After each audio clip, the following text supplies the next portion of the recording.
এর মধ্যে এক মহিলা নবীর বিয়ে হয়েছে আরেক পুরুষ ভণ্ড নবীর সাথে। বিয়ে হওয়ার পর মহিলা নবী তার উম্মতের কাছে আসছে। আসার পরে উম্মত জিজ্ঞাসা করছে, আপনারে মোহরানা কি দিছে আমাদের পুরুষ ভণ্ড আব্বা নবী? পুরুষ ভণ্ড আব্বা নবী আপনারে কি দিছে? তো বলতেছে, এটা তো জানি না, আমি তো জানি না। এখন ভণ্ড মহিলা নবী গেছে ভণ্ড পুরুষ নবী স্বামীর কাছে, গিয়ে বলতেছে, আপনি আমারে মোহরানা কি দিয়েছেন? উম্মত জানতে চাইছে। ওহো, মোহরানা দেওয়ায়নি না? না। তো গিয়ে বলবা, তোমার মোহরানা হলো তোমার উম্মতের যে এলাকায় তোমার উম্মত আছে তাদের জন্য ফজর আর এশার নামাজ মাফ। কি আজীব পদ্ধতির নবী, কি আজীব পদ্ধতির স্ত্রী, কি আজীব পদ্ধতির উম্মত। আল্লাহ আমাদেরকে হেফাজত করে। তাহলে 2 নাম্বার, অশুদ্ধ আকীদা মিশ্রিত বিশুদ্ধ আকীদা। এজন্য মনে রাখবেন, একদল আপনারা বলবে হজ, ওমরা, যাকাত, কোরবানি সবই তো আমরা করি। আপনি বলবেন ঠিকই তো, সবই করেন, এরপরেও হুজুররা আপনি করে কাফের কয় কেন? রহস্যটা বুঝতে পারতেছি না। তখনই আপনি বলবেন রহস্য হইল সূরা আহজাবের 40 নম্বর আয়াতের অনুবাদটা আমারে শোনান। তো বলবে, মুহাম্মদ সাল্লাল্লাহু আলাইহি সাল্লাম তোমাদের কোনো সাবালক পুরুষের পিতা না, তবে তিনি আল্লাহর রাসূল।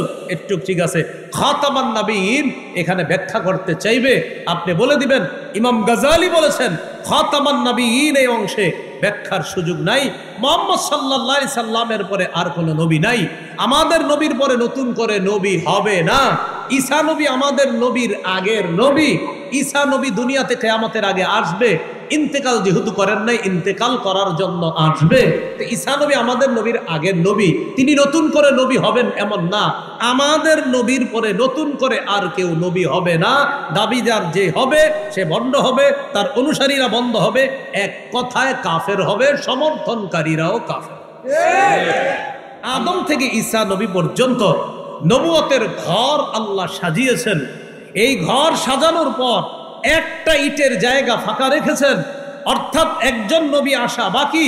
মুহাম্মদ সাল্লাল্লাহু আলাইহি সাল্লাম বলেন, আমি হলাম সেই ইট, আমার মাধ্যমে নবুয়ত নামক এই ঘরের সৌন্দর্যের সমাপ্ত আল্লাহ করে দিয়েছেন।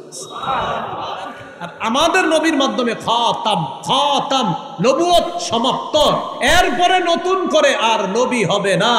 বলবেন নতুন করে আর কোন নবী হবে না। সে বলবে ঈসা, আপনি বলবে ঈসা নবী নতুন নবী না, ঈসা নবী আমাদের আগের নবী। আমাদের নবীর পরে নতুন কোন নবী মানি ভণ্ড, প্রতারক, তার সমর্থক। প্রথমে মৌলিকভাবে 4টা কথা মনে রাখেন, একটু আমার সাথে বলেন। অশুদ্ধ আকীদা, 2 নম্বর অশুদ্ধ আকীদা মিশ্রিত বিশুদ্ধ আকীদা, 3 নম্বর সংশয়বাদী আকীদা, 4 নম্বর বিশুদ্ধ আকীদা। তো আমি আবার বলছি, এবার মন দিয়ে শোনেন শুধু। 1 নম্বর অশুদ্ধ আকীদা, 2 নম্বর অশুদ্ধ আকীদা মিশ্রিত বিশুদ্ধ আকীদা, 3 নম্বর সংশয়বাদী আকীদা, 4 নম্বর বিশুদ্ধ আকীদা। প্রথম 3 আকীদাওয়ালার ঠিকানা জাহান্নাম, শেষের যে বিশুদ্ধ আকীদা তার ঠিকানা জান্নাত। 1 নম্বর অশুদ্ধ আকীদা। এই অশুদ্ধ আকীদা নিয়ে কবরে গেলে এই ব্যক্তির ঠিকানা জাহান্নাম। অশুদ্ধ আকীদা, এই অশুদ্ধ আকীদা নিয়ে যে যত ভালো আমল করবে দুনিয়াতে, যত ভালো কাজ করবে, সব ভালো কাজ বরবাদ হয়ে যাবে। যেমন কারো আকীদা অশুদ্ধ, তিনি হসপিটাল করেছেন 50-60টা, দাতব্য প্রতিষ্ঠান আছে তার, দান করার সংস্থা আছে তার, কিন্তু তার আকীদা অশুদ্ধ। এই ব্যক্তি এত ভালো কাজ করার পরেও তার এই ভালো কাজগুলোর কোনো মূল্য থাকবে না। এই জন্য প্রথমে তো 4টা শিরোনাম শিখলাম। এবার ওই 4 শিরোনামের মধ্যে প্রথম শিরোনাম হলো অশুদ্ধ আকীদা। এই অশুদ্ধ আকীদাওয়ালা, এই শিরোনামে আমরা কিছু দৃষ্টান্ত শিখব, কিছু কথা শিখব নতুন করে। একটু আমার সাথে বলেন, ঈমান ছাড়া ভালো কাজ। মরুভূমির মধ্যে মরীচিকাকে পানি মনে করার মতো। এক ব্যক্তির আকীদা অশুদ্ধ, আকীদা ঠিক নাই, এই ব্যক্তির ভালো কাজ মরুভূমির মধ্যে মরীচিকাকে পানি মনে করার মতো। আপনাদের হাওর অঞ্চলগুলোতে যাবেন, যাওয়ার পর যখন পানি না থাকে, পানি না থাকা অবস্থায় হাওরের এক পাশ থেকে আরেক পাশে তাকাবেন, লম্বা মাইলের পর মাইল ঘর বাড়ি নাই, এইভাবে দূর থেকে তাকাইবেন আর প্রচন্ড রৌদ্রের মধ্যে আপনার পিপাসা লাগছে। এখন আপনার মনে হবে সামনে পানি আছে, একটু পানি পান করব। হাওরে তাকাইছেন, পানি কই? ওই যে দূরে চিকচিক করতেছে পানি। পিপাসা নিয়ে আপনি পানির কাছে গেছেন পানি পান করার জন্য, কাছে গিয়ে দেখেন না, এটা তো পানি না, দূর থেকে আমার চোখে চিকচিক কিছু একটা দেখছে। ওই যে চিকচিক যেটা দেখছেন এটা হলো মরীচিকা। বলেন কি? তাহলে মরীচিকাকে পানি মনে করছেন, আসলে কি পানি? ঈমান ছাড়া অশুদ্ধ আকীদা নিয়ে কেউ হাজারো ভালো কাজ যদি করে, মরণের পর তার ওই ভালো কাজ মরীচিকাকে যেমন পানি মনে হয়েছে, তার ওই ভালো কাজ মনে হবে অনেক কিছু আসলে মরীচিকা। আর মরীচিকা মানে কিছুই না, তার এই ভালো কাজ কিছুই না। আল্লাহ পাক রব্বুল আলামিন সূরা নূরের মধ্যে বলেন, ওয়াল্লাযীনা কাফারু আ'মালুহুম কাসারাবিম বিকিআতি ইয়াহসাবুহুজ যামআনু মা। যারা কাফের তাদের আমলের দৃষ্টান্ত, ভালো কাজের দৃষ্টান্ত কাসারাবিম বিকিআ, মরুভূমির মধ্যে মরীচিকার মতো। ইয়াহসাবুহুজ যামআনু মা, যেই মরীচিকাকে পিপাসার্ত ব্যক্তি পানি মনে করে, হাত্তা ইযা জাআহু লাম ইয়াজিদহু শাইআ, মরীচিকাকে পানি মনে করে পিপাসার্ত ব্যক্তি যখন দৌড়ায় পানির কাছে যায়, যাওয়ার পর আর কিছুই পায় না। তাহলে ঈমান ছাড়া অশুদ্ধ আকীদা নিয়ে হাজারো ভালো কাজ করলে মনে হবে আমি যা করেছি, আপনি বলে দিবেন আপনি মরীচিকা করছেন। বলবে মানে, বলবেন আপনি কিছুই করেন নাই। ওই মরুভূমিতে তাকান, হাওরে তাকান, দেখছেন চিকচিক করে? কয় হ্যাঁ, ওই চিকচিক যেমন পানি না, আপনার হাজারো ভালো কাজ না, কারণ আপনার তো ঈমান নাই। তাহলে কি শিখলাম আমরা? আমরা প্রথমে শিরোনাম 4টা শিখছি। প্রথম শিরোনামটা অশুদ্ধ আকীদা। অশুদ্ধ আকীদায় আবার একটা উদাহরণ শিখলাম, যে অশুদ্ধ আকীদা নিয়ে ভালো কাজ করা মরুভূমির মধ্যে মরীচিকাকে পানি মনে করার মতো। এবার আরেকটা উদাহরণ শিখি আমরা। বলেন, অশুদ্ধ আকীদা নিয়ে ভালো কাজ করা, ঈমান ছাড়া ভালো কাজ করা, প্রচন্ড ঝড়ের দিনে, প্রবল বাতাসে, ছাইয়ের মতো। কিসের মতো? ঈমান ছাড়া ভালো কাজ প্রচন্ড ঝড়ের দিনে, প্রবল বাতাসে, ছাইয়ের মতো। এখন আপনারা বলেন তো, এই মাঠের মধ্যে আমরা যদি কিশোরগঞ্জের সমস্ত ছাইগুলা না এখানে জমা করি, প্রচন্ড ঝড় আবার প্রবল বাতাস, ছাইগুলা থাকবে, কি হবে? ঈমান ছাড়া ভালো কাজ প্রচন্ড ঝড়ের দিনে প্রবল বাতাসে ছাই রাখলে যেমন ছাই থাকে না, ঈমান ছাড়া হাজারো ভালো কাজ করলে এই ভালো কাজ থাকে না। সূরা ইব্রাহিমের 18 নম্বর আয়াতে আল্লাহ বলেন, মাসালুল লাযীনা কাফারু বিরাব্বিহিম আ'মালুহুম কারামাদিন ইশতাদ্দাত বিহির রিহু ফি ইয়াউমিন আসিফ।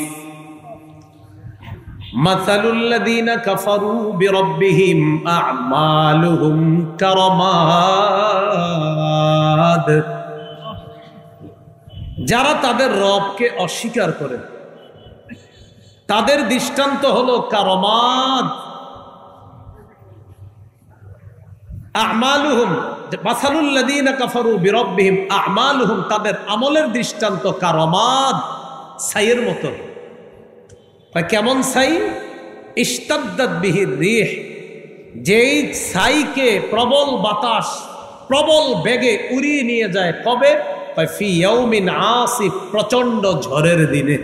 প্রচন্ড ঝড়ের দিনে ছাইকে প্রবল বাতাস যেমন উড়িয়ে নিয়ে যায়, ইমান ছাড়া হাজারো ভালো কাজ যদি কেউ করে তো মনে করতে হবে আমি আমার এই হাজারো ভালো কাজ প্রচন্ড ঝড়ের দিনে প্রবল বাতাসে রাখলাম, আর ওই বাতাস সব উড়ায় নিয়ে গেল, আমি শূন্য হয়ে গেলাম। এবার আরেকটা দৃষ্টান্ত নেই, চলেন বলেন ইমান ছাড়া ভালো কাজ, অদেখা, উড়তে থাকা, বিক্ষিপ্ত ধুলি কণার ন্যায়। আবার বলেন ইমান ছাড়া ভালো কাজ, না দেখা, উড়তে থাকা, বিক্ষিপ্ত ধুলিকণার ন্যায়। এই যে আমরা এখন এদিকে তাকাই, তাকাইলে দেখেন কোনো ধুলিকণা দেখতেছি না, কিন্তু আসলে ধুলিকণা আছে। এগুলা সাধারণত দেখবেন কবে যাবেন? শীতকালে টিনের ঘরের ছিদ্র দিয়ে একটা রৌদ্র আসে, দেখবেন চিকুন করে। এই রৌদ্রের মধ্যে কি জানি চিক চিক চিক চিক করে, আসলে কিন্তু পুরা ঘরে, শুধু রৌদ্রে না, পুরা ঘরেই উঠতেছে, কিন্তু আমরা দেখতেছি খালি ওইটা।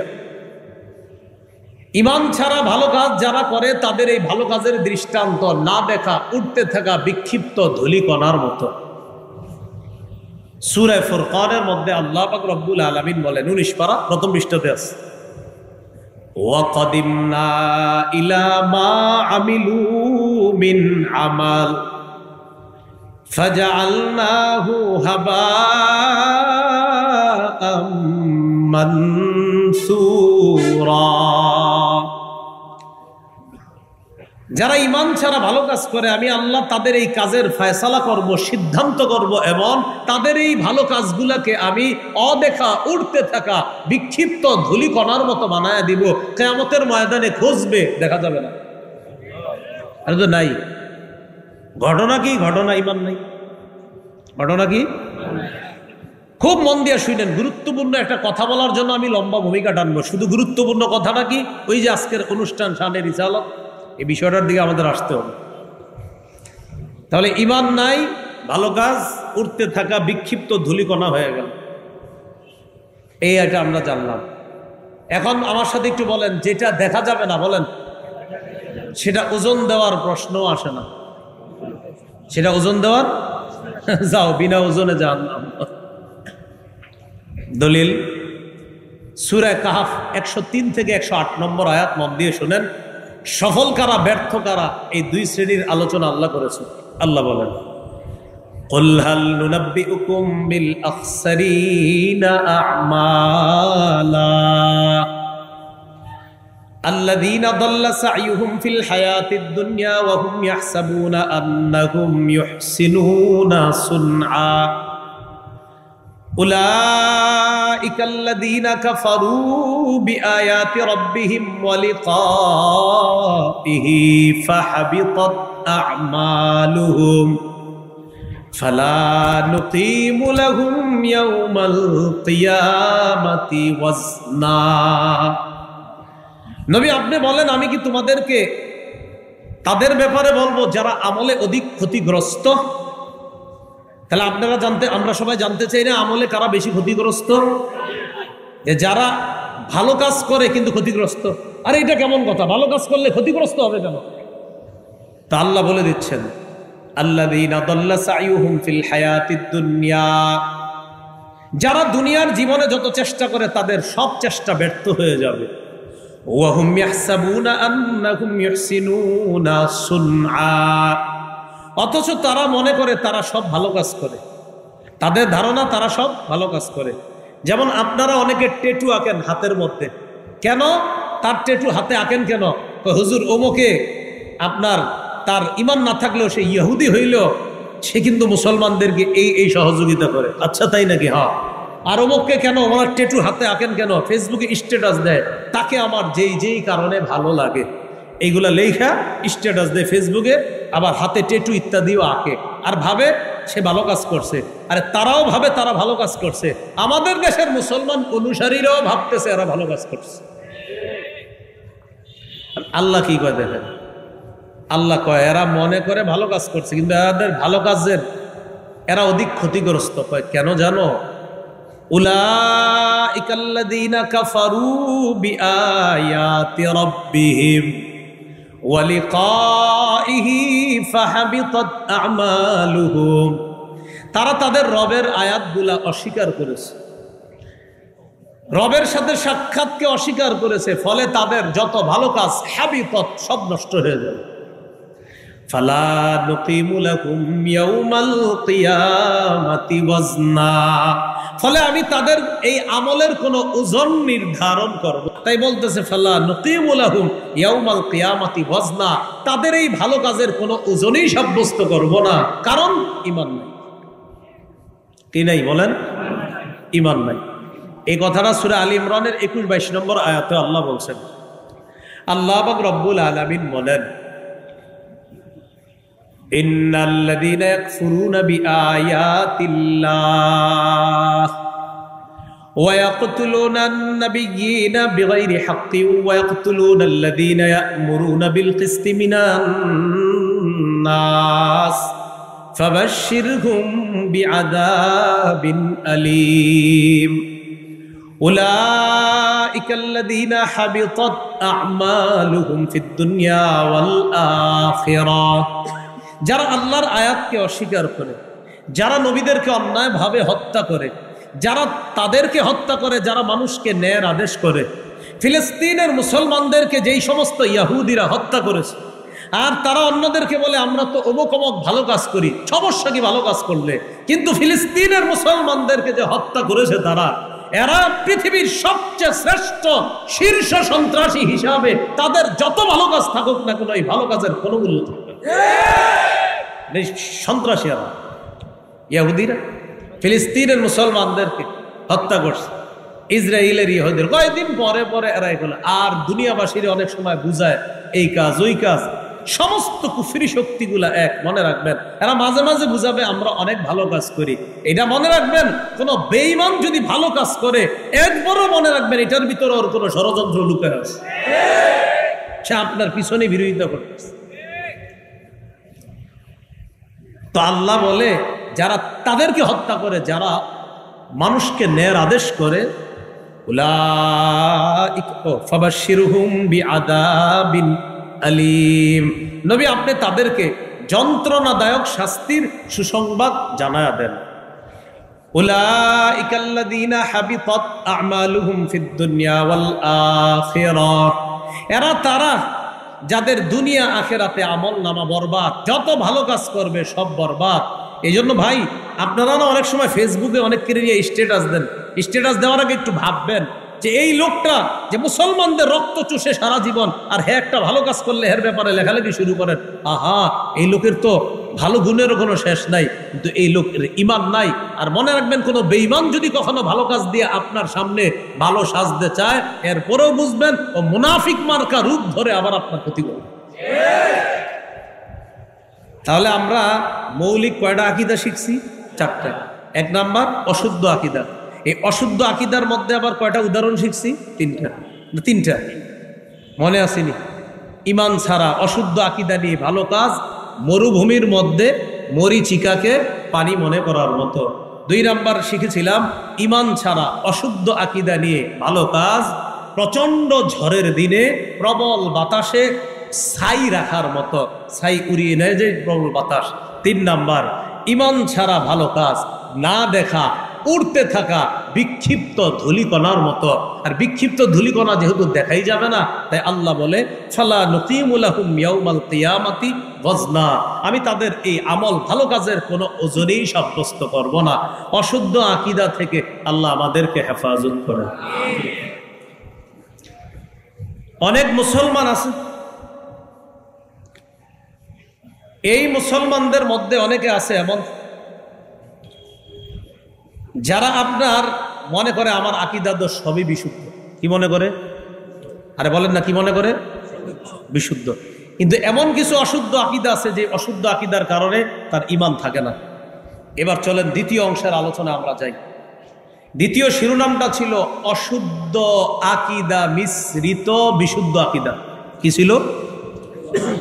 এটা আমাদের গুরুত্বপূর্ণ আলোচনা। বলেন কি ছিল এটা কয়েকবার বলেন কি ছিল? অশুদ্ধ আকীদা মিশ্রিত বিশুদ্ধ আকীদা। আবার অশুদ্ধ আকীদা মিশ্রিত বিশুদ্ধ। এটা জরুরি, এটা খুব ভালোভাবে শিখবেন। এই দ্বিতীয়টা, রমজানে এক ব্যক্তি 30টা রোজা রাখছে। রোজা রাখার পর ঈদের দিন তার আব্বার কবর জিয়ারত করতে গেছে। এটা তো ভালো কাজ। কবর জিয়ারত করার পর আরেক আব্বার কবরে গেছে, আরেক আব্বার কবর। অর্থাৎ উনি আরেকজনের বাবা বলাই যায়, বাবা বাবার বয়সী বাবাকে তো বলা যাবে, উনি আমার বাবার বয়সী, এরকম আর কি। তো এই জাতীয় কোনো আব্বার কবর জিয়ারত করতে গেছে। চারোদিকে তাকায় দেখে কেউ দেখে না ওনারে। ছোট্ট করে আবেগে একটা সেজদা দিছে। ওনার কথা আমার কেউ দেখে নাই, এই জন্য একটা সেজদা দিছে। কি সুন্দর! বলেন তো, রমজানের রোজাগুলা উনি রাখছে কার জন্য? সওয়াব দিবে কে?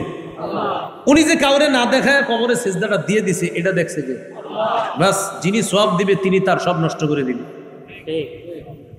রমজানের সওয়াব দিবে কে? এই যে সেজদাটা দিছে এটা দেখছে কে? খালাস, আর আমলনামা সব বরবাদ। মানুষ দেখুক আর না দেখুক, আমলনামা বরবাদ। সূরা জুমারের 65 নম্বর আয়াতে আল্লাহ বলেন, ওয়ালাকাদ উহিয়া ইলাইকা ওয়া ইলাল লাযিনা মিন ক্বাবলিক লাইন আশরাকতা লায়াহবাতান্না আমালুকা ওয়া লাতাকুনান্না মিনাল খাসিরিন। নবী, আপনার প্রতি আর আপনার পূর্ববর্তী নবীদের প্রতি এই মর্মে ওহী প্রেরণ করা হয়েছে, যদি, বলেন সবাই যদি, আবার বলেন যদি আপনি শিরক করেন। আলেম ছাড়া অন্যরা বলেন তো এই আপনি কে উদ্দেশ্য? নবী। হ্যাঁ, মাশাআল্লাহ। কারে বলতেছে? আল্লাহ।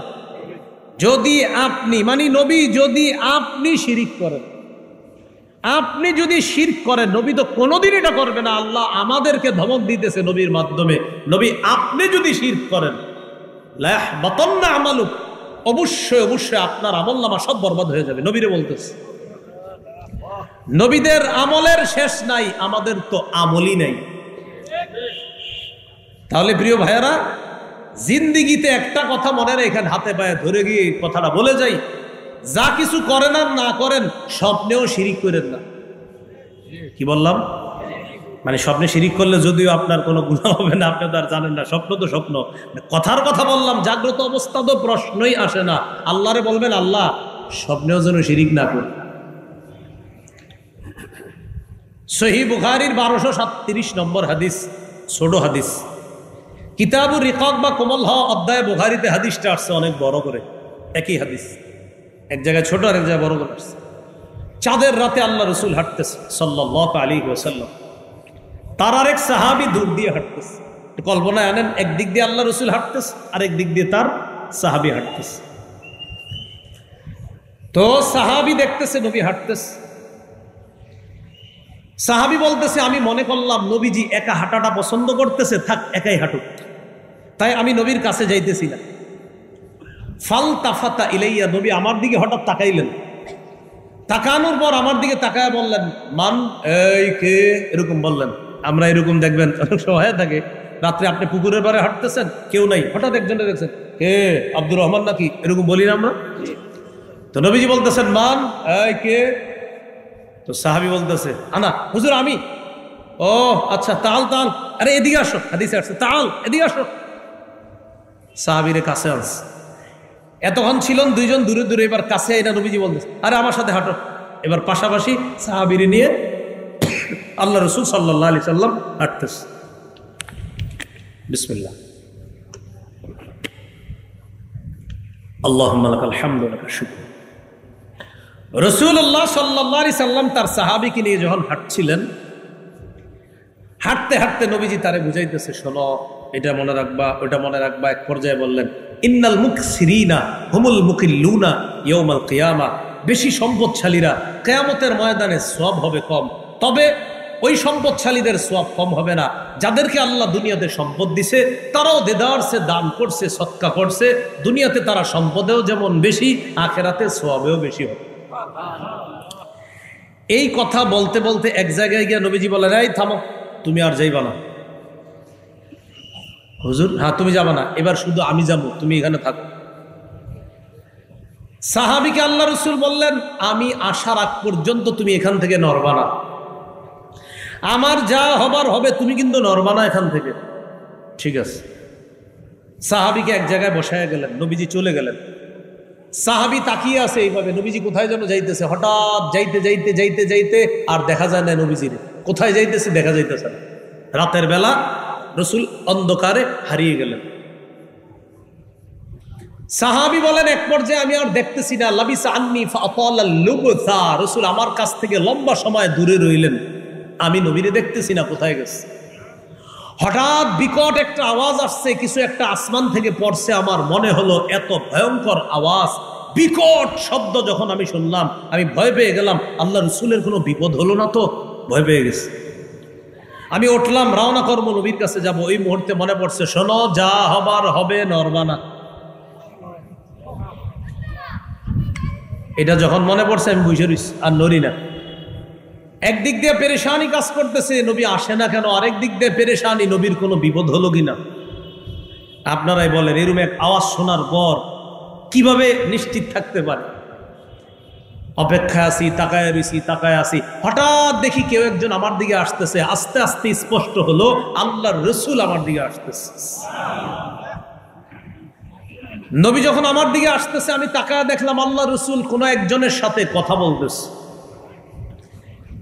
আশ্চর্যের বিষয় হলো, যার সাথে কথা বলতেছে তারে দেখা যায় না, কিন্তু নবী যে আরেকজনের সাথে কথা বলতেছে এটা বোঝা যাচ্ছে, কিন্তু প্রতিপক্ষটাকে এটারে দেখতেছি না। নবীজি একটা বলে, প্রতিপক্ষ জবাব দেয়, আবার বলে তো তিনি জবাব দেয়, একটু বুঝতেছি কথাবার্তা চলতেছে, কিন্তু কার সাথে বলতেছে এটা দেখতেছি না আমি। নবীজি আমার কাছে আসলেন। আসার পর আমি নবীজির বললাম, হুজুর, আমি তো আর স্থির থাকতে পারতেছি না, এইগুলো আমি কি দেখতেছি আপনি যাওয়ার পর থেকে, আমার একটু বলেন কি হয়েছে। আপনি যাওয়ার পরে বিকট একটা আওয়াজ আসছে, শুনছো আওয়াজটা? জি। ও, ভয়ের কিছু নেই। এই আওয়াজটা হলো জিবরিল আজকে একটু অন্যভাবে আসছিল দুনিয়াতে। বিকট যে আওয়াজটা শুনছো, এটা জিবরিল আমিন আসার আওয়াজ। ঠিক আছে হুজুর, বুঝলাম। আপনি আসার সময় কার সাথে কথা বলতেছিলেন? ও আচ্ছা, তুমি আসার সময় যে যার সাথে কথা বলতে দেখলা, এটাও জিবরিলের সাথে কথা বলতেছিল। হুজুর কি বলতেছিলেন? ও জিবরিল আমারে বলছে, বাশির উম্মাতাকা আন্নাকু মান মাতা মিন উম্মাতিকা ওয়া হুয়া লা ইউশরিকু বিল্লাহি শাইআ দাখালাল জান্নাহ। নবী আপনার উম্মতকে সুসংবাদ জানায়া দেন, যারা এমন অবস্থায় মারা যাবে, আল্লাহর সাথে সে শিরক করে না, অংশীদার সাব্যস্ত করে না, এমন উম্মতদেরকে জানায়া দেন, সরিষার দানা পরিমাণ ঈমানও যদি থাকে, একদিন না একদিন এই ব্যক্তি আল্লাহর জান্নাতের মেহমান হয়ে যাবে।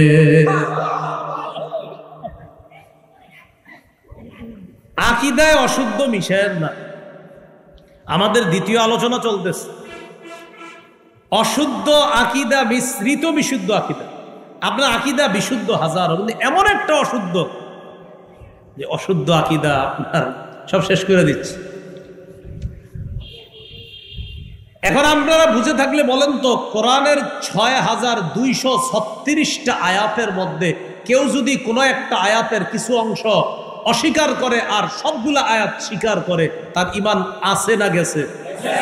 এই তো বুঝে ফেলছেন। ৬,২৩৫টা আয়াতের উপর একজনের বিশুদ্ধ আকীদা, উনি বিশ্বাস করে। একটা আয়াতের একটা অংশের উপর ওনার আকীদা অশুদ্ধ, ঈমান আছে না চলে গেছে? যেমন কেউ যদি কোরআনের সবগুলা আয়াত বিশ্বাস করে, খালি আহাল্লাল্লাহুল বাইআ ওয়া হাররামার রিবা, আল্লাহ ব্যবসাকে হালাল করেছেন, সুদকে হারাম করেছেন, কেউ যদি বলে কোরআন সবই ভাল লাগে, এই জায়গাটা আমি মানি না, ঈমান আছে না গেছে? কারণ হে সুদ খায়, এই জন্য মানে না। আপনাদের কিন্তু আমি মূল এটা যে বলবো এই জন্য বলতেছি না, আমি আরেকটা কথা বলার জন্য এগুলা বলাইতেছি। তাহলে অশুদ্ধ আকীদা মিশ্রিত বিশুদ্ধ আকীদা, তার ঠিকানাও জাহান্নাম। বুঝে থাকলে বলেন, কোরআনের ৬,২৩৬ আয়াতের মধ্যে একটা আয়াতের কিছু অংশ যদি কেউ অস্বীকার করে, তার ঈমান ৬,২৩৫টা আয়াত বিশ্বাস করে সূরা আহজাবের ৪০ নম্বর আয়াত, এই আয়াতের একটা অংশকে যদি কেউ অস্বীকার করে তাহলে তার ঈমান থাকবে না। আমাদের দেশ সহ সারা পৃথিবীর বিভিন্ন দেশে একদল মুসলমান আছে যাদের নামও মুসলমান, তাদের অফিসের সামনে কালিমা লেখা দেখলেও মনে হয় মুসলমান। এই কালিমা হলো লা ইলাহা ইল্লাল্লাহু মুহাম্মাদুর রাসূলুল্লাহ। এই লেখাটা আপনারা যারা দেখেন, দেখলে কি মনে হয় বলেন তো? এটা কাদের কালিমা? মুসলমানদের। তো যাদের অফিসে, যাদের চেয়ারের সামনে, যাদের টেবিলের সামনে, যাদের সমস্ত লিফলেটের মধ্যে এই কালিমা লেখা থাকে, তাদেরকে সাধারণত আমরা চোখ দিয়া দেখলে কি মনে হবে আমাদের কাছে? মুসলমান। মাশাআল্লাহ। এই জাতীয় মুসলমান যাদের অফিসের সামনে লেখা লা ইলাহা ইল্লাল্লাহু মুহাম্মাদুর রাসূলুল্লাহ, যাদের অফিসের সামনে লেখা, এই জাতীয় অনেক মুসলমান আছে। তাদেরকে আপনি বলবেন, আচ্ছা ভাইজান, বাংলাদেশের হুজুররা কি আর খায়া কোনো কাম পায় না? আপনাদেরকে এরা দেখি কাফের কয়। হ্যাঁ, আপনি তো কথাটা ঠিকই কইছেন, আম করে হুজুররা কাফের। আপনাদের তো কালিমা ঠিক আছে, চিন্তা করছেন সবই তো ঠিক আছে, আম করে কেন হুজুররা কাফের কয়? তো আপনি ওদের টেনশনে পড়ে যাবেন, আরে কালিমাও তো ঠিক, তোলামায়ে কেরাম এদেরকে কাফের কয় কেন? তখন আপনি আস্তে ধীরে বলবেন, ভাইজান আপনার কাছে কোরআন আছে? বলবে আছে। সূরা আহজাবের ৪০ নম্বর আয়াতের অনুবাদটা একটু শোনায় দেন তো আমাদের, বলবেন। তো তিনি তখন বলবে, মা কানা মুহাম্মাদুন আবা আহাদিম মির রিজালিকুম, মুহাম্মদ সাল্লাল্লাহু আলাইহি সাল্লাম তোমাদের কোন সাবালক পুরুষের পিতা নন। আপনি এটা বিশ্বাস করেন? ওনারে বলবেন, বলবে হ্যাঁ, তো ঠিকই তো আছে আপনার, তাহলে আপনার আকীদা তো ঠিকই আছে। ওয়ালাকির রাসূলুল্লাহ, তবে তিনি আল্লাহর রাসূল। বিশ্বাস করেন? হ্যাঁ বিশ্বাস করি। তা আপনার আকীদা তো ঠিকই আছে। ওয়া খাতামান নাবিয়্যিন। এবার বললেন, ভাই এই জায়গার অনুবাদটা করেন। উনি বলবে, এখানে একটু ব্যাখ্যা আছে। কি আছে? আপনি বলবেন, মা কানা মুহাম্মাদুন, এই অংশের অনুবাদ সুন্দর করে ফেললেন। ওয়ালাকির রাসূল, আল্লাহর অনুবাদও সুন্দর করে ফেললেন। খাতামান নাবিয়্যিনের সরাসরি অনুবাদ করে দিলেই তো হয় না, ব্যাখ্যা কি আছে? তখন আপনারা বলবে, এই তো আপনি বুঝেন না। হাত ধরে বলবে, ওই চিপায় চলেন, কথা আছে, কথার কথা। আমগো অফিসে আসেন, এক কাপ চা পান করেন। এটা শুধু যে এরা এইভাবে দাওয়াত দেয় তা না, আমাদের দেশের অনেক নামধারীরাও এইভাবে চিপা চুপায় মুসলমানদেরকে দাওয়াত দেয়। তা আপনারা গিয়ে বলবে, এক কাপ চা পান করেন। চা পান করতে করতে কথা বলি, আপনি বলবেন না, আগে বলেন পরে চা খাবো, কারণ আমি তো আগে জানতে হইব আপনি আসলে মুসলমান নি, না হইলে তো আপনার চা আমি কেমনে খাবো, আগে কন, অনুবাদ করেন। এটার অনুবাদ করতে চায় না। এরপর আপনাকে বলবে এখানে ব্যাখ্যা আছে, আপনি মুখের উপর বলে দিবেন খাতামান নাবিয়্যিন, মুহাম্মদ সাল্লাল্লাহু আলাইহি সাল্লাম শেষ নবী, বাস এটাই অনুবাদ, আর কোনো কথা আসেনি আপনার। হেরে বলবেন, হ্যাঁ যদি বলে ব্যাখ্যা আছে বলে দিবেন। ইমাম গাজালি রাহমাতুল্লাহি আলাইহি বলছেন, মুহাম্মদ সাল্লাল্লাহু আলাইহি সাল্লাম শেষ নবী, খাতামান নাবিয়্যিন, অর্থাৎ তিনি শেষ নবী। এই খাতামান নাবিয়্যিন এই অংশে ব্যাখ্যার কোনো সুযোগ নাই। মুহাম্মদ সাল্লাল্লাহু আলাইহি সাল্লামের পরে আর কোনো নবী নাই, এনে ব্যাখ্যার কোনো সুযোগ নেই। তাহলে বলেন তো এবার আপনারা ২ নম্বর আকীদার আলোচনা, আমাদের অশুদ্ধ আকীদা মিশ্রিত বিশুদ্ধ আকীদা। এক ব্যক্তি কোরআনের ৬,২৩৫টা আয়াত বিশ্বাস করে, কিন্তু একটা আয়াতের খাতামান নাবিয়্যিনকে ব্যাখ্যা কইরা আমার নবী শেষ নবী এটা মানতে চায় না, তার ঈমান আছে না গেছে? তারা কি ঈমানদার না কাফের? তাদেরকে যারা কাফের বলবে না তারাও কাফের, একদম সোজা হিসাব। এটা শানের রিসালাত, মুহাম্মদ সাল্লাল্লাহু আলাইহি সাল্লামের শান, মান, হেফাজত। রাসূল সাল্লাল্লাহু আলাইহি সাল্লামের শানের শ্রেষ্ঠ একটা দিক, মুহাম্মদ সাল্লাল্লাহু আলাইহি সাল্লাম শেষ নবী, তারপরে আর কোনো নবী। সহিহ বুখারীর বর্ণনা 3535 নম্বর হাদিস। এই হাদিসের মধ্যে আছে ক্বালা রাসূলুল্লাহ সাল্লাল্লাহু আলাইহি ওয়াসাল্লাম ইন্না মাসালি ওয়া মাসালাল আমবিয়া'i মিন ক্বাবলি কামাসালি রাজুলিন বানা বাইতা ফাআহসানাহু ওয়া আজমালাহু ইল্লা মাওদিআ লাবিনাতিন ফি যাবিয়া। রাসূলুল্লাহ সাল্লাল্লাহু আলাইহি সাল্লাম বলেন, আমার দৃষ্টান্ত আর আমার পূর্ববর্তী নবীদের দৃষ্টান্ত হলো এমন এক ব্যক্তির মতো, যেই ব্যক্তি একটি ঘর বানিয়েছে, সুন্দর করে ঘরটা সাজিয়েছে, ঘরের কোনায় একটা ইটের জায়গা ফাঁকা রাখছে। বলেন তো আপনারা, ইটের জায়গা বাকি রাখলে ঘর সমাপ্ত না অসমাপ্ত? ফাজআলান নাসু ইয়াতুফুনা বিহি ওয়া ইয়াজাবুনা লা। মানুষ এই ঘরটার চারপাশে ঘুরে, ঘর চারপাশে ঘুরতে ঘুরতে ওয়ায়াজাবুনা লা, মানুষ আশ্চর্য হয়ে যায়। বলেন তো আপনারা কেন আশ্চর্য হয়? ওই যে ইটের জায়গাটা ফাঁকা। ওয়ায়াকুলুনা হাল্লা উদিআত হাদিহিল লাবিনা, আর বলে এই ইটটা কেন লাগানো হলো না, এই জায়গায় কেন স্থাপন করা হলো না। ফাকালা রাসূলুল্লাহ সাল্লাল্লাহু আলাইহি ওয়াসাল্লাম ফাআনাল লাবিনাতু ওয়া আনা খাতামুন নাবিয়্যিন লা নাবিয়্যা বা'দি। নবীজি বলেন, আদম থেকে ঈসা নবী পর্যন্ত নবুয়তের ঘর আল্লাহ সাজিয়েছেন। এই ঘর সাজানোর পর একটা ইটের জায়গা ফাঁকা রেখেছেন, অর্থাৎ একজন নবী আসা বাকি। মুহাম্মদ সাল্লাল্লাহু আলাইহি সাল্লাম বলেন, আমি হলাম সেই ইট, আমার মাধ্যমে নবুয়ত নামক এই ঘরের সৌন্দর্যের সমাপ্ত আল্লাহ করে দিয়েছেন। আনা খাতামুন নাবিয়্যিন লা নাবিয়্যা বা'দি। নবী বলেন, আমি শেষ নবী, আমার পরে আর কোনো নবী হবে না। বলেন তো কি বলছি? আমার পরে আর কোনো নবী হবে না। বলেন এই কথাটা বলেন, আমার পরে, বলেন আমার পরে আর কোনো নবী হবে না। এটা কয়েকবার বলেন, আর কোনো নবী হবে না। এটা বলেন, আমার পরে আর কোনো নবী হবে না। এটা কেন বলাইছি? এটা যদি না শিখে নেন আরেকটা ধোঁকাবাজি আছে। কি বললাম? নবীজি বলছে আমার পরে আর কোনো নবী হবে। এই হবে না কেন শিখাইছি জানেন? ওই যে ধোঁকাবাজ যারা, এরা আপনারে বলবে মুহাম্মদ সাল্লাল্লাহু আলাইহি সাল্লামের পরে আরেকজন নবী তো আসবে। তখন আপনি চিন্তা করেন, কে?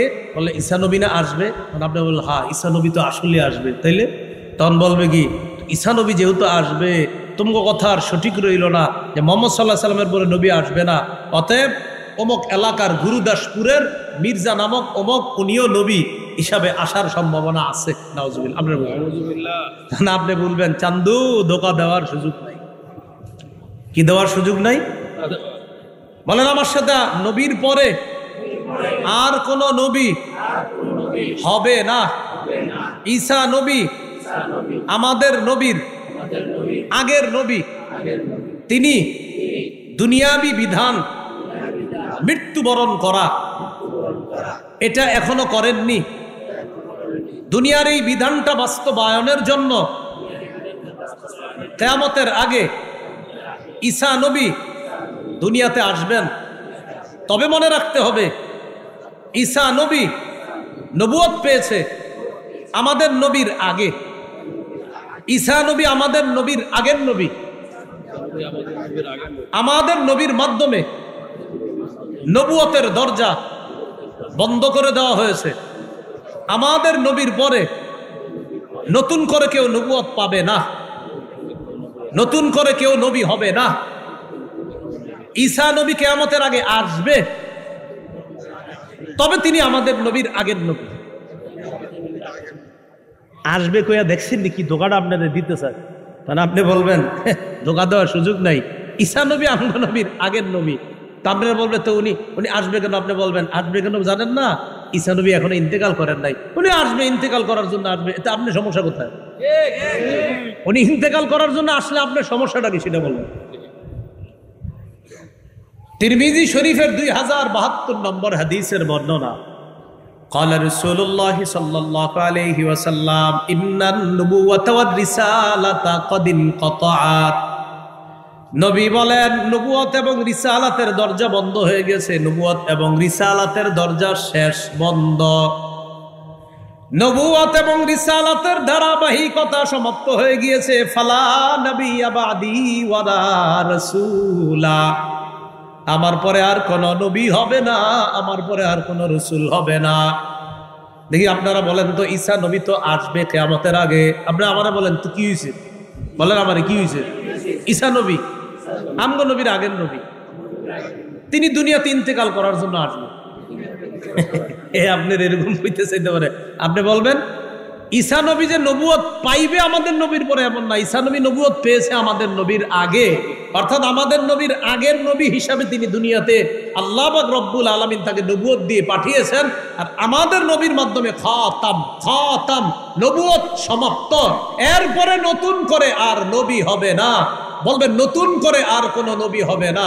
সে বলবে ঈসা, আপনি বলবে ঈসা নবী নতুন নবী না, ঈসা নবী আমাদের আগের নবী।